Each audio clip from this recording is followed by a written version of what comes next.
Wall Street a fini en trombe, l'indice à forte coloration technologique Nasdaq grimpant de 3,85%. Le Dow Jones Industrial Average a pour sa part gagné 2,88% et le Standard & Poor's 500 s'est apprécié de 3,33%. Après des ouvertures en nette baisse le matin, vite corrigées, les principales places européennes ont progressé au cours de la journée pour toutes finir en forte hausse. Paris a pris 2,44%, Londres 1,67%, Francfort 1,95%, Milan 1,96%. Les cours du brut sont aussi repartis de l'avant. Le prix du baril de pétrole WTI pour livraison en décembre, coté à New York, a gagné 3,95% à 39,15 $ et celui de Brent pour livraison en janvier échangé à Londres 3,82% à 41,23 $. En hausse depuis le début de la séance européenne, les deux cours de référence ont progressé encore davantage après l'annonce d'une baisse surprise des stocks commerciaux de brut aux États-Unis.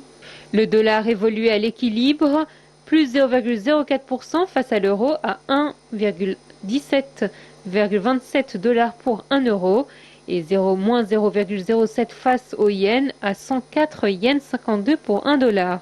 Sur le marché obligataire européen et américain, les taux d'intérêt reculaient sur la dette à 10 ans, signe de la recherche de titres réputés plus sûrs que les actions. À New York, les piliers américains du numérique ont enregistré des gains impressionnants, notamment Alphabet, plus 6%, la maison mère de Google, et Facebook, plus 8,32%. Pour certains analystes, ces progressions s'expliquent par le fait qu'avec un congrès divisé, les démocrates auront moins de marge de manœuvre pour démanteler ces entreprises sous le coup de plusieurs enquêtes et procédures judiciaires. Les plateformes de réservation de voitures avec chauffeur ont augmenté de 14,59% et Lyft 11,28% se sont pour leur part envolés après avoir obtenu une victoire majeure lors d'un référendum en Californie pour préserver leur modèle économique. À Francfort, les valeurs défensives étaient le plus recherchées à l'image du groupe de santé Fresenius Medical Care, plus 6,96%, tout comme Sanofi, plus 6,31% à Paris.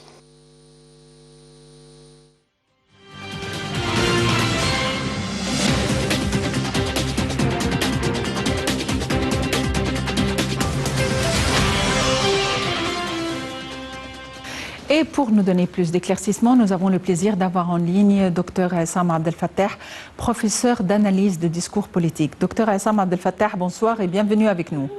Oui, bonsoir. Dr Essam Abdel-Fattah, les États-Unis sont un État ou sont un pays d'institutions, mais pensez-vous qu'il y aurait de changements radicaux en matière de politique vis-à-vis du Proche-Orient? Ah oui, vous parlez maintenant des conséquences. Oui, effectivement, au cas où l'un ou l'autre l'emporterait. Oui, en effet, c'est qu'on connaît très bien la ligne politique de Trump. Et ça, c'est vraiment, on apprend depuis 2016, donc, depuis qu'il a accédé au pouvoir pour être un président des États-Unis, ça, on connaît la ligne claire. Et c'est pour cela, par exemple, à titre d'exemple, on vous dit que les Israéliens, à titre d'exemple, eux, préfèrent que Trump remporte une victoire. Donc la politique actuellement de Trump est connue par tous les pays arabes, au Moyen-Orient par exemple, et même c'est-à-dire la Russie aussi. Je pense que, selon certains observateurs, que la Russie est en faveur de la victoire de Trump. Or, maintenant la question qui se pose, c'est à propos peut-être des démocrates. Si Biden gagne et que maintenant c'est qu'il y a des indications, il y a actuellement, lorsqu'on suit le vote, le développement, l'évolution électorale actuellement dans les États américains, là, je pense que la balance actuellement penche en faveur de Biden. Selon les dernières nouvelles, bien que c'est Trump, à titre d'exemple, je pense que Trump accélère aussi, encore une fois, sa montée. Il y a des électeurs qui commencent peut-être à essayer de combler les lacunes. Mais je pense que si Biden gagne, remporte une victoire, quelles seraient les conséquences politiques? Je pense qu'il y aura beaucoup de conséquences. Il faut vous rappeler une chose très importante. Lorsque Trump, lui, a remporté une victoire électorale en 2016, la première chose qu'il a commencé à faire, c'est quoi?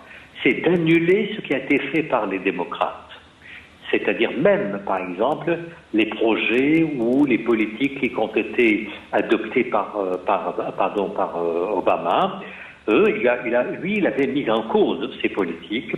Et la preuve, par exemple, c'est la convention ou l'accord avec l'Iran. L'Iran, par exemple, un accord accepté par tout le monde, par l'Europe, mais tout d'un coup, Trump lui-même n'était pas d'accord. Et puis après, il s'est retiré complètement de cet accord.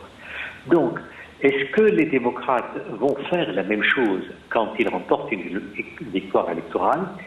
Ça, moi, je ne pense pas, mais je pense quand même qu'ils vont se démarquer un petit peu de la politique de Trump. C'est-à-dire, ils vont prendre d'autres décisions contraires à celles de Trump. Peut-être, ils vont encore une fois approuver leurs anciens accords avec l'Iran, ça c'est une chose. Et puis, il y a des situations actuellement dans le monde arabe dont les démocrates ne sont pas du tout contents, par exemple. La question des droits de l'homme, la question de liberté, et bon, c'est une question qui a son importance aux yeux des démocrates. Et je pense que les démocrates, à un moment donné, lorsque par exemple en Arabie Saoudite ou dans un pays arabe, lorsqu'il y a quelque chose qui va à l'encontre des droits de l'homme, ou bien un problème qui pose un problème qui concerne les droits de l'homme, ou bien la liberté d'expression, n'importe, ça c'est les démocrates sont les premiers à s'élever contre cette politique. Donc ça, et puis après, en ce qui concerne les relations avec Israël, ou bien la solution à deux États, la solution palestinienne, les démocrates, en fait, étaient en faveur d'une solution à deux États. Ils n'étaient pas d'accord, par exemple, sur le fait que c'est Jérusalem, par exemple, soit entièrement entre les mains des Israéliens.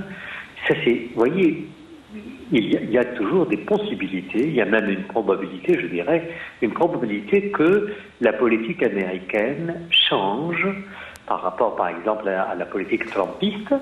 C'est la politique des démocrates est un peu différente.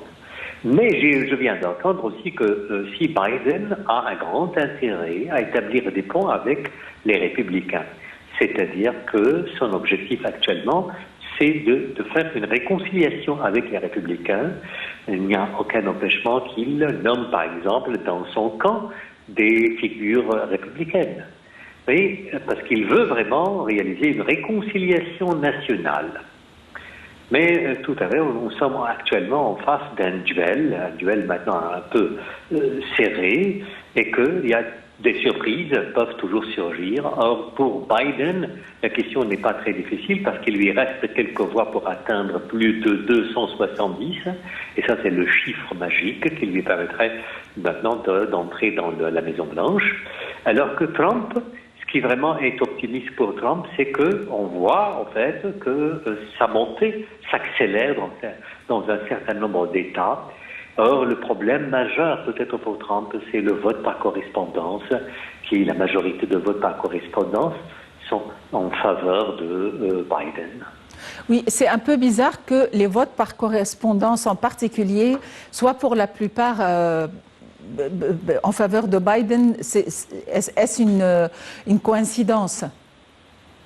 Non, c'est pas une coïncidence, mais vous savez que c'est les démocrates qui vivent à l'extérieur, maintenant sont soit les démocrates ou bien les républicains qui changent aussi leur camp. Parce que, vous savez, actuellement, on a vu peut-être des figures des États, un certain nombre d'États, qui tout d'un coup, qui sont connus pour être des partisans républicains, tout d'un coup, ils changent complètement d'attitude. Par titre d'exemple, la Pennsylvanie, on s'attendait à ce que Trump, lui, réalise une victoire électorale majeure, mais on a vu quand même que Biden devance un petit peu Trump. Donc pour le vote par correspondance, c'est-à-dire d'après, on a vu sur 75%, je pense, après le dépouillement, sur 75%, on a vu en fait une avance, un progrès en fait attendu, je dirais, en faveur de Biden. Oui.